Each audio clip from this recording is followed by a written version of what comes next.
उत्तर प्रदेश की राजधानी लखनऊ में एक चौक थाना है और चौक थाना क्षेत्र में लाजपत नगर मोहल्ला है। ये तारीख है 14 मार्च 2026 की दोपहर का वक्त हो रहा था। पुलिस ने पति और पत्नी को हिरासत में ले रखा था और हिरासत में लेने के बाद सीधा वापस ही उनके घर लेके आते हैं। पुलिस की कोशिश थी उनसे पूछताछ करने के बाद कि तुमने बेल्ट को कहाँ पर छुपा के रखा हुआ है और जो बाइपर है वो कहाँ पर है। पुलिस बेल्ट और बाइपर को बरामद करने के लिए घर पे आती है, इधर उधर घूम रही थी। इसी बीच में पुलिस को खबर लगती है कि बाहर बहुत सारे लोग इकट्ठा हो रहे हैं। जैसे ही लोगों के इकट्ठा होने की बात थी, पुलिस थोड़ा घबरा जाती है। पुलिस को एहसास हो जाता है कि कहीं ऐसा ना हो कि पब्लिक का गुस्सा भड़क जाए और पब्लिक के गुस्सा भड़कने से न केवल हमें भी सामना करना पड़े बल्कि इन पति और पत्नी को भी सामना करना पड़े। इसी बीच में जो चौक थाने को सूचना दी जाती है कि यहाँ पर फोर्स भेज दी जाए, थोड़ी फोर्स की कमी लग रही है, भीड़ ज़्यादा बढ़ रही है, लोगों में गुस्सा बढ़ रहा है। इसी बीच में पुलिस फोर्स मौके पर पहुंच जाती है और जो घर में जो भी बरामद करना था, पूछताछ करनी थी, पुलिस पूछताछ कर रही थी। कुछ जो भी कार्रवाई होती है वो कार्रवाई कर रही थी।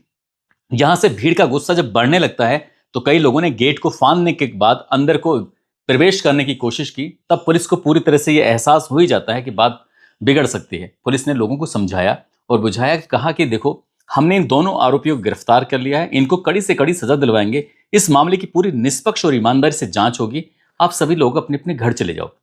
लेकिन जो भीड़ थी वो शांत होने का नाम नहीं ले रही थी। भीड़ में जो लोग थे वो इधर उधर जाकर खड़े हो जाते हैं और जैसे ही पुलिस को ये एहसास होता है कि अब संख्या ज्यादा हो चुकी है पुलिस की, इसलिए भीड़ कुछ नहीं कर पाएगी। पति और पत्नी को पकड़ के अपनी घेराबंदी में जैसे बाहर लेके जा रहे थे। इसी बीच में भीड़ को बहुत ज्यादा गुस्सा तो आ ही रहा था। भीड़ ने न केवल पुलिस पति और पत्नी को पीटा बल्कि जो पुलिस वाले बचाव कर रहे थे, तो इस बीच बचाव में हाथापाई में पुलिस भी निशाना बन जाती है। हंगामा बहुत ज्यादा बढ़ जाता है लेकिन पुलिस ने हिम्मत नहीं हारी और पति पत्नी को सुरक्षित ही वो हवालात ले जाती है और उसके बाद फिर पूछताछ करती है।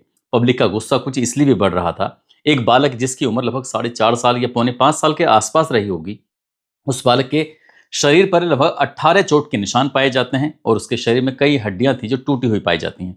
इस बात की जब सूचना आसपास के लोगों को पता चलती है तो लोगों में इसी बात को लेकर गुस्सा था कि माँ और बाप ये कैसे हैं, अपने ही बालक की हत्या कर दी, वो भी इतने भयानक रूप में। क्या है इस घटना के पीछे की पूरी कहानी, आज की इस कहानी के माध्यम से समझने और जानने की कोशिश करते हैं। आदाब, नमस्कार, सत श्री अकाल। मैं उस्मान सैफी। 12 मार्च 2026 की दोपहर 3:26 के आसपास का वक्त हो रहा था। उत्तर प्रदेश की राजधानी लखनऊ में एक थाना चौक है और थाना चौक में लाजपत नगर इलाका है। यहाँ से एक फोन पहुंचता है उन्नाव के शुक्लागंज सहज नगर अंबिकापुरम में। जैसे फोन पहुंचता है, फोन उठाने वाली नानी होती है एक 4.5 या पौने 5 साल के बच्चे की और साथ ही पहले नानी को फोन किया जाता है, उसके बाद फिर उसकी मौसी यानी कि काजल को सूचना दी जाती है और ये बताया जाता है थोड़े इमोशनल भावुक रूप से रोते हुए कि देखो आज वो जो गुग्गू है, जिसका नाम गुग्गू उर्फ अर्नब होता है, वो बाथरूम में गया था और बाथरूम में गिरने की वजह से उसकी मौत हो गई है। जैसे नानी ने मौसी ने ये बात सुनी, उनके पैरों तले जमीन खिसक जाती है, वो रोने लगते हैं। तुरंत ही जो उनका बेटा होता है रोहित कश्यप, उसको भी बताया जाता है कि देखो तुम्हारा भांजा इस तरह से वो बाथरूम में गिर गया था, उसको चोट लग गई है और उसकी मौत हो गई है।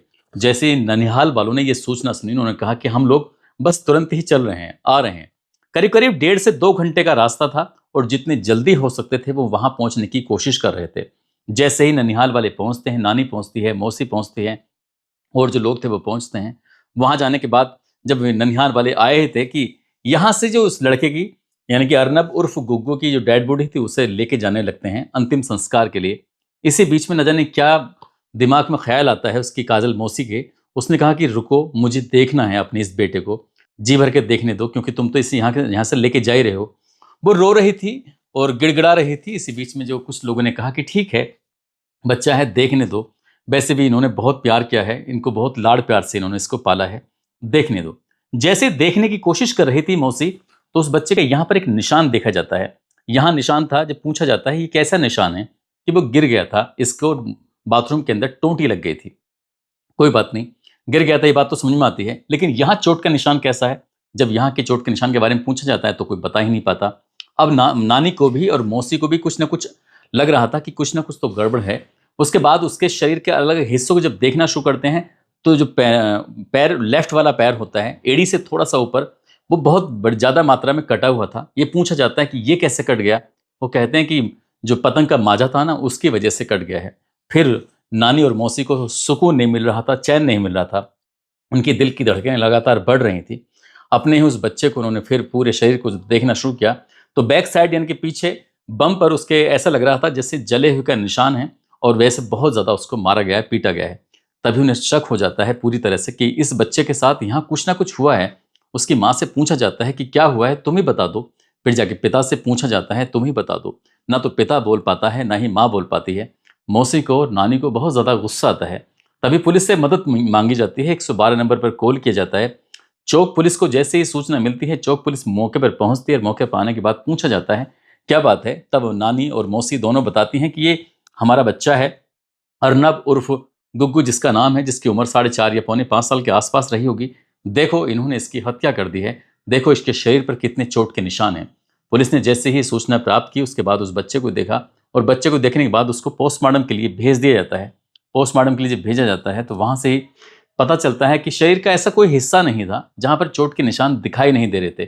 कुछ चोट के निशान नए थे तो कुछ चोट के निशान पुराने थे। इसी बात को देखते हुए पुलिस ने पोस्टमार्टम कराया, और पोस्टमार्टम कराने के बाद फिर यहाँ से जो रिपोर्ट आती है वो रिपोर्ट वाकई अपने आप में चौंकाने वाली होती है। शरीर पर लगभग 18 चोट के निशान पाए जाते हैं, और 1-2 हड्डियां भी थीं जो टूटी हुई थीं। क्यों ये ऐसा हुआ, क्यों नहीं हुआ, जब इस बारे में पुलिस प्रशासन ने अपनी तरफ से जांच पड़ताल करना शुरू किया है, तो जांच पड़ताल करने के लिए सीधे पहुंच जाते हैं घर पर। और घर पर जो होते हैं, इसकी बच्चे की माँ जिसका नाम रागनी होता है, और बच्चे के पिता जिसका नाम भीषम खरबंदा होता है। पुलिस ने उन दोनों को ही हिरासत में लिया, और हिरासत में लेने के बाद उनसे पूछताछ करना शुरू कर दिया। यहां से अभी लेके ही गए थे, अब मीडिया वालों की खबर लग जाती है। मीडिया वाले मौके पर पहुंच जाते हैं। मीडिया वालों का एक ही सवाल था कि ये कैसी माँ है कि अपने ही बच्चे की हत्या कर दी, क्यों कर दी, इसके पीछे की वजह क्या है। जब पूछताछ करना शुरू किया है तो ये पता चलता है कि उत्तर प्रदेश में जो उन्नाव है, उन्नाव में शुक्लागंज है, और शुक्लागंज के अंदर ही सहज नगर अंबिकापुरम होता है। यहाँ की रहने वाली एक महिला जिसका नाम स्वाति होता है, स्वाति के लिए एक लड़के की तलाश थी, और साल 2020 की ये बात है। जब लड़के को तलाश कर रहे थे तो लड़का ढूंढने के लिए उन्होंने मैट्रिमोनियल साइट पर उसकी एक फोटो और कुछ जानकारी अपलोड कर दी। इसी बीच में एक लड़का उनसे टकराता है, जो कि उत्तर प्रदेश के लखनऊ के चौक थाना क्षेत्र के मोहल्ला लाजपत नगर का रहने वाला होता है। जब दोनों परिवार वाले आपस में एक दूसरे को देखते हैं, और देखने के बाद बातचीत का सिलसिला आगे शुरू होता है, दोनों को ही एक दूसरे पसंद कर लेते हैं, और लड़का लड़की की शादी तय कर दी जाती है। और तारीख रखी जाती है 23 नवंबर 2020। 23 नवंबर 2020 को स्वाति की और भीषम खरवंदा की धूमधाम से शादी कर दी जाती है। और जब शादी होती है तो कुछ दिनों के बाद यानी कि 16 अक्टूबर 2021 को एक बच्चा पैदा होता है, और उस बच्चे का नाम रखा जाता है अर्नब। अर्नब नाम रखा जाता है, लेकिन प्यार से उसे गुग्गू कह के बुलाया करते हैं। यहाँ पर घर में सब कुछ ठीक ठाक चल रहा है। बच्चा पैदा होने के बाद जो स्वाति है उसकी तबीयत बहुत ज़्यादा ख़राब रहने लगती है, और जब तबीयत ज़्यादा ख़राब रह रही थी तो उसकी स्थिति में, उसकी हालत में कोई सुधार नहीं हो रहा था। और देखते ही देखते 5 महीने भी नहीं बीते थे कि स्वाति की मौत हो जाती है। स्वाति की मौत होती है, घर वालों को जब ये खबर दी जाती है तो उन्नाव से सीधे लखनऊ पहुंचते हैं, और जब यहाँ आने के बाद देखते क्या है कि स्वाति मर चुकी है। उसके बाद फिर जो बच्चा होता है, उस बच्चे को नानी अपने साथ लेके चली जाती है, क्योंकि वो बालक अभी छोटा है, अभी 5 या 6 महीने के आसपास का ही हुआ था। वो उसे कौन देखेगा, कौन संभालेगा। मौसी कहती है कि मैं इसे संभाल लूंगी, इसे हम लेके अपने साथ जा रहे हैं। जैसे ही ये परिवार वाले, ननिहाल वाले उस बच्चे को अपने साथ लेके जाते हैं, तो पीछे पीछे भीषम खरबंदा भी आ जाता है। अभी स्वाति की मौत को बहुत ज़्यादा वक्त भी नहीं हुआ था, और वो वहाँ आने के बाद अपने ससुराल में एक प्रस्ताव रखता है। और प्रस्ताव रखते हुए कहता है कि आप लोगों को अगर कोई ऐतराज़ ना हो तो मैं चाहता हूँ कि काजल से मेरी शादी करा दी जाए, ताकि हम इस बच्चे का भी ख्याल रख सकें, और मेरी भी अपनी ज़िंदगी में जो एक अधूरापन है वो पूरा हो जाएगा। परिवार वालों ने, ससुराल वालों ने जैसी ये बात सुनी, उन्होंने कहा कि हमें कोई ऐतराज़ नहीं है, अगर तुम्हारी ऐसी ही मर्जी है तो एक बार काजल से और बात कर लेते हैं। काजल तुमसे शादी करने के लिए तैयार होती है या नहीं होती है। अब काजल से जब बातचीत की जाती है तो काजल साफ साफ इनकार कर देती है कि मैं किसी भी कीमत पर अपनी जिया से शादी नहीं करूंगी, क्योंकि उन्होंने अगर मेरी बहन का ख्याल रखा होता, मेरी बहन का अगर सही से इलाज कराया होता, तो शायद बहन की कभी मौत नहीं होती, क्योंकि उसको बिना इलाज के ही उसकी मौत हुई है, उसकी लापरवाही की वजह से ही मौत हुई है। क्या तुम अपनी दूसरी बेटी को भी वहां मरने के लिए भेजना चाहते हो। परिवार वालों ने जैसी बात सुनी, उन्होंने कहा ठीक है, अगर तुम शादी के लिए तैयार नहीं हो तो हम शादी नहीं करते हैं। अब जैसे ही भीषम खरबंदा को यह बात पता चलती है तो भीषम खरबंदा वापिस अपने घर चलाता है, लेकिन जो उसका बच्चा होता है, अभी नानी और मौसी ही उस बच्चे को देखभाल कर रही थी, वही उसका पाल पोस रही थी। वक्त धीरे धीरे आगे बढ़ रहा था। लेकिन इसी बीच में जो भीषम खरबंदा होता है उसने फिर तीसरी जगह देखना शुरू कर दिया और उसकी तलाश तब बंद हो जाती है, खत्म हो जाती है जब रागिनी नाम की एक महिला से उसकी मुलाकात हो जाती है। हालांकि वो पहले से ही शादीशुदा थी और वो अपने पति से अलग हो चुकी थी और उसको भी एक अपना बच्चा होता है। इसने भी अपनी जिंदगी के बारे में पुरानी कहानी, पुराने पन्नों को खोल के बताया कि मेरी शादी स्वाति से हुई थी, उसको भी एक बच्चा पैदा हुआ और वो इस दुनिया में नहीं है। रागिनी भी अपनी कहानी बताती है, वो भी बताती है कि मुझको भी एक बच्चा था। फिर दोनों आपस में मिलते हैं और मिलने के बाद प्यार मोहब्बत की पीगे बढ़ाई जाती हैं और ये नवंबर का महीना था, साल 2023 की बात होती है। दोनों शादी कर लेते हैं और शादी करने के बाद ये इनकी जिंदगी ठीक ठाक चल रही थी, खुशहाल चल रही थी।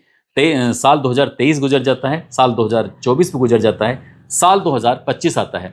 यहाँ स्वाति के मायके वालों को कोई भी जानकारी नहीं होती है, लेकिन भीषम खरबंदा जो होता है वो लखनऊ हाई कोर्ट की शरण में जाता है और शरण में जाने के बाद कहता है कि साहब मेरा एक बच्चा है जिसका नाम अर्नब है, मैं अपने बच्चे की कस्टडी लेना चाहता हूं, लेकिन ये मेरे ससुराल वाले हैं उस बच्चे को देना नहीं चाहते हैं। बस मुझे हुजूर मेरा बच्चा दे दी जाए, क्योंकि वो मेरा बच्चा है, वो उसकी ठीक से परवरिश नहीं करेंगे। कोर्ट ने ये बात सुनी। कोर्ट में जो दलील दी गई थी उस दलील के हिसाब से कोर्ट ने कहा कि ठीक है, बच्चे पर तुम्हारा अधिकार है, तुम्हारा हक है और तुम इस बच्चे को ले सकते हो। और ये तारीख थी 13 अगस्त 2025। हाईकोर्ट की तरफ से एक ऑर्डर जब होता है तो उस ऑर्डर को लेकर अपनी ससुराल पहुंच जाता है, कहता है कि मैं कोर्ट से ऑर्डर लेकर आया हूं, देखो मुझे मेरा बच्चा चाहिए।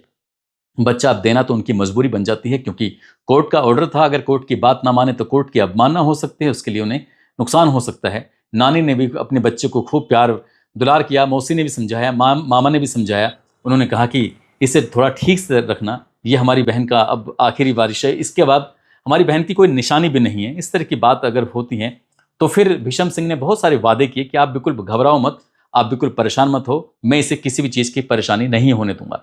उधर जब बच्चे को लेके चले जाते हैं तो बच्चा अभी कुछ वक्त ही रहा था कि उस बच्चे के साथ ऐसे जानकारी मिलती है कि मारा जाता था, पीटा जाता था उसको, हर छोटी छोटी बातों के लिए उसको कहीं ना कहीं तरसाया जाता था, क्योंकि जो सगी माँ थी वो तो मर चुकी थी, अब सोतेली माँ है, सोतेली माँ उसको कितना लाड प्यार करेगी, आप सहज ही अंदाजा लगा सकते हैं। उस बच्चे के साथ पिछले 5 महीने तक ऐसे ही यातनाएं दी जाती रहीं, किसी न किसी रूप में मारा जाता रहा, पीटा जाता रहा और हालत तब खराब हो जाती है जब 12 मार्च 2026 को उस बच्चे की मौत की खबर मिलती है और पोस्टमार्टम रिपोर्ट से ये खुलासा होता है कि उसके शरीर में लगभग 18 चोट के निशान हैं। वो चोट के निशान उसके शरीर पर कैसे आए? ऐसे तो नहीं आए होंगे। पुलिस ने भी गिरफ्तार किया, गिरफ्तार करने के बाद उनसे पूछा होगा, पूछने के बाद पता चला होगा कि बेल्ट से मारा था, पता चला होगा कि उसको बाइपर से मारा था। यही कारण तो था कि पुलिस उनको घर पर लेके आती है ये सामान बरामदगी कराने के लिए, और जब बरामदगी कराने के लिए आती है तो भीड़ को, आसपास के मोहल्ले वालों को जब ये बात पता चलती है तो लोगों में इतना ज्यादा गुस्सा था कि कोई माँ बाप अपने बच्चे को कैसे मार सकते हैं। भीड़ ने कहा कि हम यहीं खड़े होकर इसका इंसाफ करेंगे, यही माँ और बाप को दोनों को सबक सिखाएंगे। पेशे से वकील होता है, लेकिन लोग घबराते नहीं हैं और उन्हें मारते भी हैं, पीटते भी हैं। हालांकि पुलिस को इस विरोध का भी सामना करना पड़ा, पुलिस के भी साथ लोगों की हाथापाई हो जाती है, लेकिन पुलिस भी समझती है कि जब लोगों में गुस्सा होता है इस तरह की बातें हो ही जाती हैं।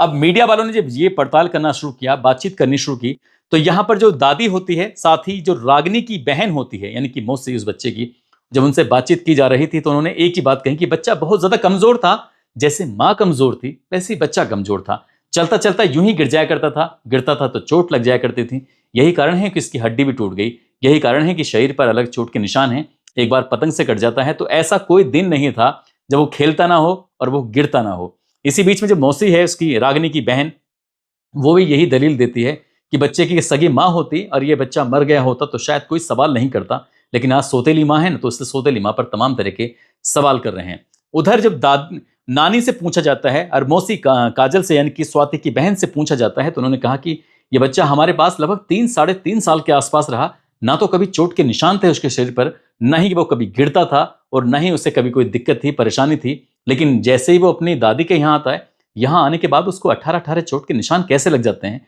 कोई भी अंदाजा लगा सकता है कि बच्चा मरा नहीं है, बल्कि उसको यातनाएं दी गई हैं, उसको बुरी तरह मारा गया है, यही कारण है कि उसकी मौत हो गई है। फिलहाल पुलिस इस मामले की हर एक कड़ी की जांच पड़ताल कर रही है, कोई दोषी है या नहीं है, पुलिस की जांच रिपोर्ट के बाद ही तय हो सकेगा। कोर्ट में चार्जशीट लगेगी, उसके बाद ही तय हो सकेगा। अदालत जो फैसला लेगी, माँ बाप ने किया है या नहीं किया है, ये भविष्य इसका तय करेगा। दोस्तों, इस पूरे घटनाक्रम को सुनाने का उद्देश्य किसी को परेशान करना नहीं है, किसी का दिल दुखाना नहीं है, बल्कि आपको जागरूक करना है, आपको सचेत करना है। और जाते जाते ये गुंजन यादव हैं, साथ ही अरुण कुमार हैं जो कि आगरा के रहने वाले हैं, इब्राहिम हैं जो कि दिल्ली के रहने वाले हैं। आज इनका जन्मदिन है, इनको जन्मदिन की ढेरों सारी शुभकामनाएं, बहुत बहुत मुबारकबाद। और कुछ लोगों ने नाम लेने की अपील की है, जिसमें नंद नगरी से डॉक्टर आरिफ बिलाल खान हैं, कुलविंदर परमार, पृथ्वीराज सिंह लखनऊ से हैं, एटा से एदम सिंह बघेल, गुजरात से मोहम्मद मुश्ताक, मथुरा से करण सिंह, कालू मीना, विमलेश कुमार बिहार से, जितेंद्र कुमार बुलंदशहर से, पायल, यशोदा नखाते, सुरेंद्र जांगड़ा, मोहम्मद सरफराज बिहार से, कासिम खान हरदोई से, जीत गुज्जर खटाना फरीदाबाद से, सिद्धू भारती कुशीनगर से, हरीश शेख मुंबई से, भूपेंद्र सिंह छत्तीसगढ़ से, अंकित गोयल दिल्ली से। आप सब लोग अपना ख्याल रखें, सुरक्षित रहें। जय हिंद, जय भारत।